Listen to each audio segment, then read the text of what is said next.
আসসালামু আলাইকুম। গরুর মাংস যেভাবেই রান্না করি না কেন এর স্বাদ কোনোভাবেই কমে না।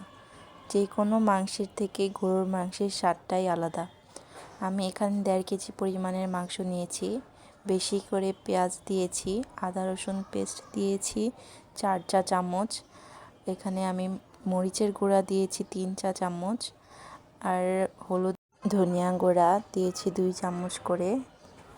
এখন লবণ দিয়ে দিব স্বাদ মতো, সামান্য পানি দিয়ে মেখে নিব। এরপর আমি চুলা বসিয়ে দিব আর ঢেকে দিব। আজকে আমি আস্ত রসুন দিয়ে গরুর মাংস রান্না করব।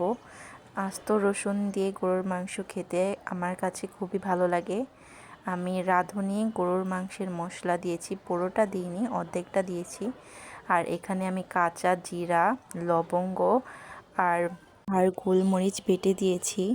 মাংসে একটু বাটা মশলা দিলে এর স্বাদ আরও বেড়ে যায়।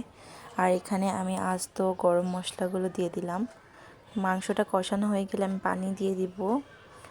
এরপর দিয়ে দিয়েছি আলু, টমেটো আর আস্ত কাঁচামরিচ। আর এখন আমি রসুনগুলো ধুয়ে দিয়ে দিব, মাঝখান থেকে ছাড়িয়ে নিয়েছি। এরপর আমি ঢেকে দিয়েছিলাম আর একটু পর পর নেড়েচেড়ে দিয়েছি। ওই ক্লিপগুলো নেওয়া হয়নি। আর এই তো আমার রান্না কমপ্লিট। স্মেলটাও খুব সুন্দর আসছে। আল্লাহ হাফেজ।